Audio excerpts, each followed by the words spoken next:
Эми ушул өнүгүү стратегиясын силерге сунуштап атам.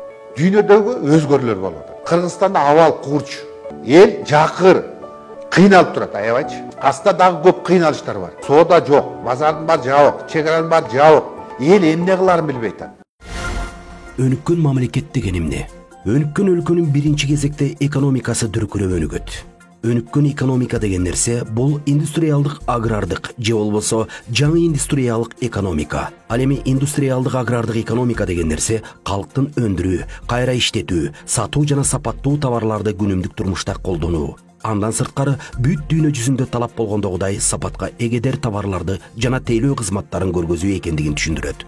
Импорт менен экспорттун тең салмактуулугу, жашоого жана ишкердикти жүргүзүүгө жагымдуу жана коопсуз шарттардын түзүлгөндүгү, дүйнөдөгү эң жаңы технологиялардын колдонулушу, өлкөнүн калкынын таза суу жана электр энергиясы менен камсыздалышы, инфраструктуранын өнүгүшү, ар бир адам өзүн өнүктүрүүгө, жакшы эмгек акы алууга, жагымдуу, коопсуз, бакубат жашоого шарттардын түзүлүшү. Мамлекетинин жана балдарынын келечеги үчүн кабатыр болбогондугу, улуттук баалуулуктар менен мамлекеттик кең байлыктар элдин макулдугусуз сатылбашы жана иштетилбеши, коррупциянын түп тамыры менен жоюлушу, бийликтин бир нече адамга эмес мыйзамга баш ийгендиги, ар бир атул өлкөнүн байлыгынан пайдалана алгандыгы, идеяларын орундай алгандыгы, ишкердигин ийгиликтүү жүргүзүүсү, ар бир жаран жашоого турак жай менен камсыз болуусу, медицина кызматтарын бекер колдонуусу, бактылуу болууга, келечегин камсыздоого укуктуулугу, жогоруда саналып өткөн сапаттардын бардыгы өнүккөн өлкөгө гана тиешелүү көрсөткүчтөр болуп саналат. Өнүккөн өлкөдө гана темирдей тартип менен башкаруу жана мыйзамга гана баш ийген маданий кыймылдар пайда болот. Биздин өлкө өнүккөн өлкөгө айлануу үчүн мүмкүнчүлүктөр жана артыкчылыктар жетиштүү. Мен сунуштаган стратегиянын максаты да Кыргызстанды өнүккөн өлкөгө айлантуу. Ал эми өнүккөн өлкөнү куруу үчүн эмне кылуу керек? Биз буга чейин кабылып көрбөгөн кырдаалдар, тажрыйбанын, билимдин жана жөн гана элестетүүнүн жетишсиздигине байланыштуу. Эмне кылып, кандай чараларды көрүүгө тийишпиз? Жогорку аң сезимге, туюмга таянышыбыз керек. Дүйнөнүн кайсыл багытты көздөй жылып бараткандыгын толук түшүнүүбүз абзел. Биз азыр тармактардын жана ылдамдыктардын дүйнөсүн көздөй баратабыз. Өнүккөн өлкөнү куруш үчүн туруктуу өнүгүүнүн стратегиясын иштеп чыгуу керек. Идеалдуу стратегиясыз экономикалык кереметти жаратууга деги эле мүмкүн эмес. Буга Ли Куан Юнун Сингапурдагы, Пак Чжон Хинин Түштүк Кореядагы инновациялык өнүгүү боюнча стратегиялары мисал болуп бере алат. Ал эми стратегия өзү кандайча болушу керек? Мамлекетти, шаарды, мекемени жана ишкердикти башкаруу үчүн сөзсүз түрдө стратегия зарылбы? Стратегиясы жок учурда башкарууну жүзөгө ашыруу же ийгилик жаратуу деги эле мүмкүнбү? Стратегия деген бул эмне?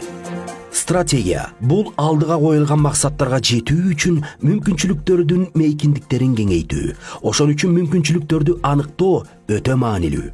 Стратегияны түзүү бул интеллектуалдык жумуш, тагыраак айтканда мээнин ойлонуусу аркылуу аткарылчу иш. Ээлеген кызмат да, абдан чоң каалоо да өтө зарыл болгон мүмкүнчүлүктөрдү аныктоого жол бербейт. Эң зарыл болгон мүмкүнчүлүктөрдү терең ойчул адам гана көрө алат. Демек бизге стратег, ойчул керек. 1,4 миллиард калкы бар Кытай мамлекети жардылыктан кантип суурулуп чыгып кетти. Ойчул Дэн Сяопиндин туура түзгөн стратегиясы Кытайды өнүктүрдү. Бул өлкөнүн жетишкендиги өзгөчө тарыхый мааниге ээ. Эң артта калган жарды болуп эсептелинген Сингапур кантип өнүктү. Ли Куан Ю деген ойчулдун жардамы менен кичинекей мамлекет таң калаарлык ийгилик жаратты. Демек, бизге дагы стратег, ойчул лидер керек.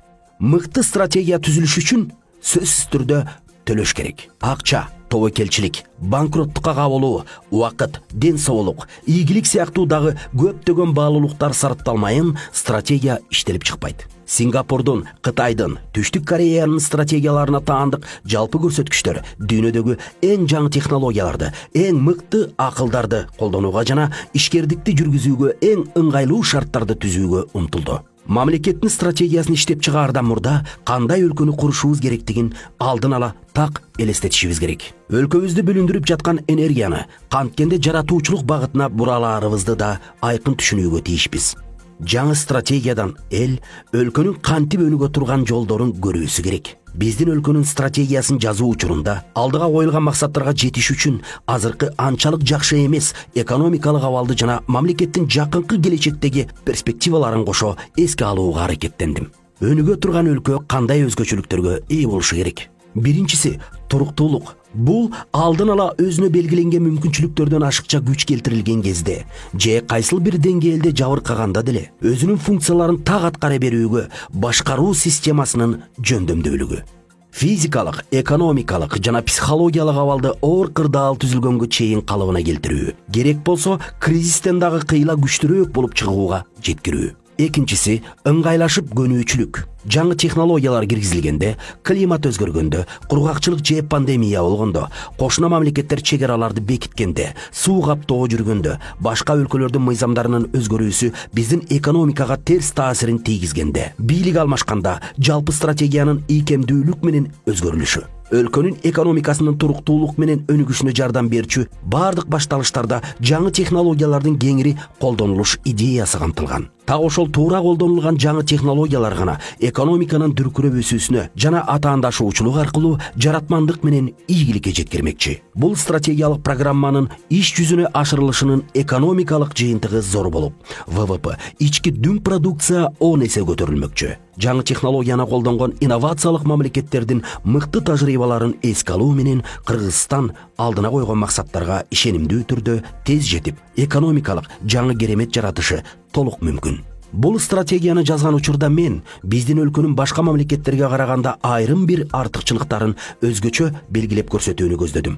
Түзүлгөн курч кырдаалдан чыгууга жетиштүү күч кубатты биз кайдан, кантип алабыз? Бузулган жолдорду оңдош үчүн салыкты көбөйтөлүбү же жол акысын киргизелиби? Алсыраган экономиканы калыбына келтириш үчүн депутаттарды шайлоого камыналыбы же инновациялык стратегияны иштеп чыгалыбы? Экономиканын дүркүрөп өсүшүн камсыздаш үчүн олчойгон чоң салыктарды киргизелиби же өнүгүүнү алдын ала турган планданган программаны кабыл алалыбы? Өлкөнүн стратегиялык мүмкүнчүлүктөрү.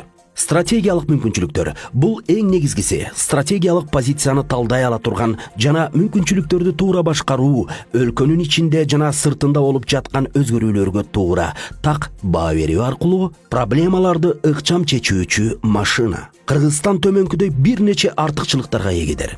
Биринчиси стратегиялык мейкиндик. Географиялык жайгашуусу, дүйнөнүн борбору экендиги, чоң өлкөлөр менен чектештиги, мисалга Кытай, Казакстан, Өзбекстан, Тажикстан. Экинчиси жеткиликтүүлүк, маалыматтык технологияларды жана дүйнөлүк маданиятты кеңири колдонууга укуктуулук. Финансы, жетик жана эффективдүү финансы системасын түзсөк, анын мүмкүнчүлүктөрүн биздин эле ишкерлер эмес, бүт дүйнө жүзүндөгү ишкерлер жана компаниялар колдонушмакчы. Дүйнөлүк финансылык инструменттерди биздин финансылык системага ыңгайлаштырыш үчүн өлкөбүзгө таандык санариптик технологияларды, блокчейн алгоритм эл аралык деңгээлде түзүлүүсү зарыл.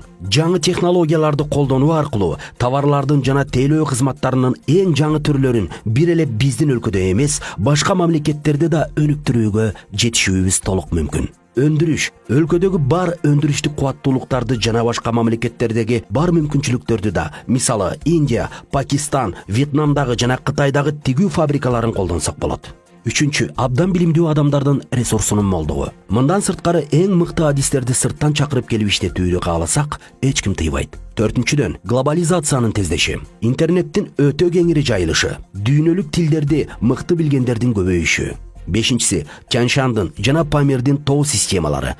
Өлкөнүн түндүгүндө Тянь-Шань тоо кыркасынын узундугу 4000 чакырымга барабар. Хан Теңири чокусу 7100 метр бийиктикте. Түштүктө Памир алай тоо кыркалары жайгашкан. Тоолор биздин өзгөчө тоо кыркаларыбыз өнүгүүгө өбөлгө түзүүчү 5-чи мүмкүнчүлүк болуп саналат. Аталган тоо кыркаларын өлкөбүз өтө маанилүү иш үчүн, тактап айтканда, бизге кошуна болуп же кыйла жакын жайгашкан мамлекеттер үчүн да керектүү суу системасын түзүү үчүн пайдалансак болот. Анткени Кыргызстан сууга бай өлкө. Бул зор мааниге ээ ресурс. Биздин мамлекеттин күчтүү болуп чыга келишине да, экономикабыз өтө тездик менен өнүгүшүнө да түздөн түз жардам берет. Суу бул күч кубаттуулук да, акча каражаты да болуп эсептелинет. Мындан сырткары тоо кыркалары туризмди жана маалыматтык технологияларды өнүктүрүүгө да колдонулмакчы. Кыргызстандын тоолорунун арасында 2000ге чукул чоң кичине көлдөр бар. Аларды тузсуз сууда багылуучу балыктарды өнүктүрүү үчүн пайдаланууга да болот. 6. Инфраструктура, топология, маалымат, масштаб,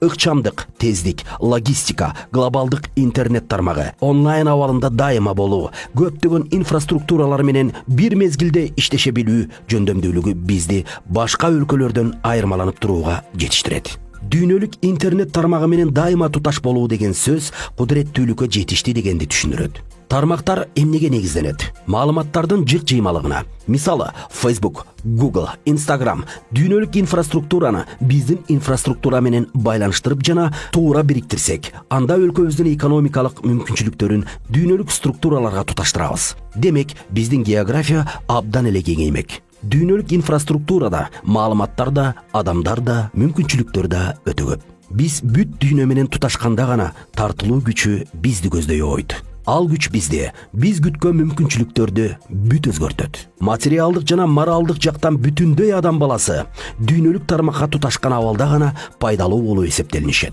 Смартфон, компьютер, автомобиль, роботтор өз ара байланышта болуу менен интернет деген ишкердикти жана жалпы экономиканы абдан өзгөртөт. Алар бириккен учурда кудуреттүү күчкө айланат. Instagram, Amazon, Facebook жана башка коммуникация бир бүтүндүккө айланганын түшүндүрөт. Комплект болсо эволюцияга жол ачылат. Биздин туура түзүлгөн логистика өлкөбүздүн экономикасынын негизги пайдалуу болуп калмакчы. 7. Улуттук ажыратылгыс байлыктарыбыз, өз ара жардам берүү маданияты, бирин-бири колдоочулук, ашар кыймылы, бир тууганчылык, байланыштар, көчмөн коду, ыкчам үйрөнгөнгө, ыкчам иштегенге, чечимдерди да ыкчам чыгарганга жөндөмдүүлүк. 8. Платформа. Айтылган артыкчылыктарды колдонуу аркылуу экономикалык негизги платформа түзүлүүгө тийиш. Блокчейн технологияларынын базасындагы зор, кудуреттүү компьютерге орнотулган жасалма интеллект программаларынын жардамы менен экономиканы алдын ала божомолдоого да болот.